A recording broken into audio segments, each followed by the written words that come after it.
Assembly ఎన్నికల్లో ఊహించని పరాభవం బీఆర్ఎస్ ను ఉక్కిరిబిక్కిరి చేస్తుంది. ఇన్నాళ్లు హైకమాండ్ అంటే గజ్జున వణికిన నేతలు సైతం క్రమంగా స్వరం పెంచుతున్నారు. కేసీఆర్ ఫ్యామిలీకి వీర విధేయులుగా ఉన్నవారు కూడా అసంతృప్తి గలం వినిపిస్తున్నారు. ఎవరైతే మాకేంటని మనసులో ఉన్నదంతా బయటపెడుతున్నారు.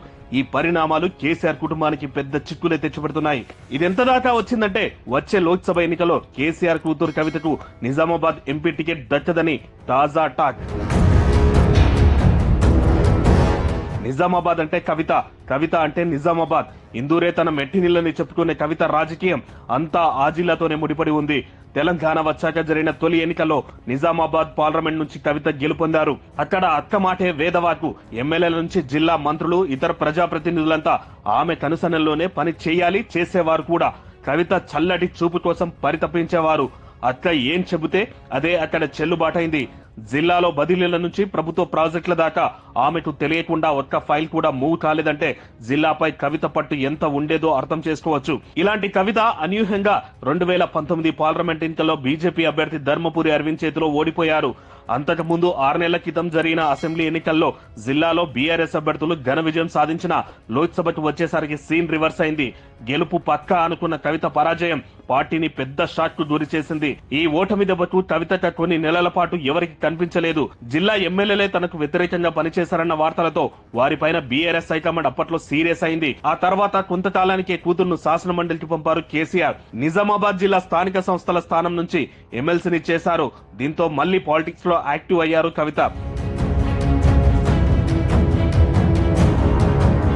వచ్చే పార్లమెంట్ ఎన్నికల్లో ఎలాగైనా గెలిచి తీరాలని గ్రౌండ్ వర్క్ చేసుకుంటూ వస్తున్నారు. నిజామాబాద్ లో కవితకు కొరకరాని కొయ్యగా మారారు ఎంపీ ధర్మపురి అరవింద్. నేరుగా కేసీఆర్ ఫ్యామిలీనే టార్గెట్ చేస్తూ అరవింద్ చేసే విమర్శలు జనాల్లోకి కూడా బాగా వెళ్తుంటాయి. కవిత అరవింద్ మధ్య గత సంవత్సరం కాలంగా మాటల యుద్ధం తారాస్థాయికి చేరింది. ఈసారి అరవింద్ ను వేటాడి ఓడిస్తానని శపథం చేశారు కవిత. ఆయన ఎక్కడ పోటీ చేస్తే తాను కూడా అక్కడే కంటెస్ట్ చేస్తానని సవాలు కూడా విసిరారు.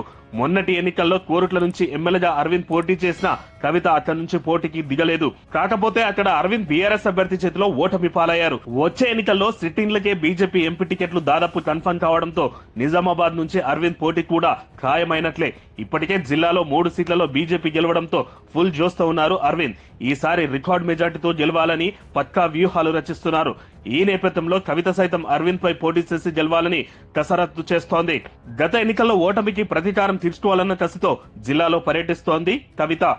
ఇంతవరకు బాగానే ఉన్న ఇప్పుడు వస్తున్న తాజా సమాచారం ప్రజానం అసలు ఈసారి కవితకు నిజామాబాద్ ఎంపీ టికెట్ దక్కేది డౌట్ గా మారింది. అసెంబ్లీ ఎన్నికల పరాజయం తర్వాత వచ్చే లోక్సభ ఎన్నికల కోసం క్యాడర్ ను సిద్ధం చేసే పనిలో ఉన్నారు బీఆర్ఎస్ వర్కింగ్ ప్రెసిడెంట్ కేటీఆర్.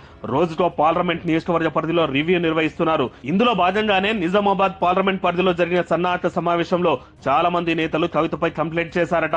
ఆమె వైఖరి వల్లే జిల్లాలో పార్టీకి నష్టం కలుగుతుందని హైకమాండ్ ముఖం మీదే చెప్పారట. ఒకవేళ ఆమె టికెట్ ఇస్తే చాలా మంది నేతలు సహకరించే పరిస్థితి లేదని రివ్యూ మీటింగ్ లో తేలిందట. దీంతో తలపట్టుకున్న కేటీఆర్ విషయాన్ని కేసీఆర్ వద్దకు తీసుకెళ్లినట్లు సమాచారం. కవితకు కాదంటే బీసీ నేత లేదంటే ఓ ఎన్ఆర్ఐని అక్కడ ఎంపీగా పోటీ చేయాలని పార్టీ భావిస్తున్నట్లు సమాచారం. కవితకు టికెట్ ఇవ్వకుంటే కేడర్లోకి ఎలాంటి మెసేజ్ వెళ్తుంది, అసలు దీనికి కేసీఆర్ ఒప్పుకుంటారా అనేది ప్రస్తుతం సమాధానం లేని ప్రశ్నలుగా ఉన్నాయి. ఈ విషయంపై వచ్చే 1-2 వారాల్లో స్పష్టత వచ్చే అవకాశం ఉంది. ఒక్క అసెంబ్లీ ఎన్నికల ఓటమి ఏకంగా కేసీఆర్ కుటుంబంలోనే టికెట్ గల్లంతయ్యే పరిస్థితిని తెచ్చింది. ఒకవేళ వచ్చే లోక్సభ ఎన్నికల్లోనూ బీఆర్ఎస్ అనుకూల ఫలితాలు సాధించుకుంటే పార్టీ భవిష్యత్తు అగమ్య గోచరంగా మారుతుందని నేతలు లోన గుసగుసలాడుకుంటున్నారు. మరి ఈ గడ్డు కాలం నుంచి బీఆర్ఎస్ ని ఎలా బయటపడిస్తారో ఆ కేసీఆర్ కే తెలవాలి. ఇలాంటి ఇంట్రెస్టింగ్ న్యూస్ కోసం ప్లీజ్ సబ్స్క్రైబ్ జిందగీ మీడియా.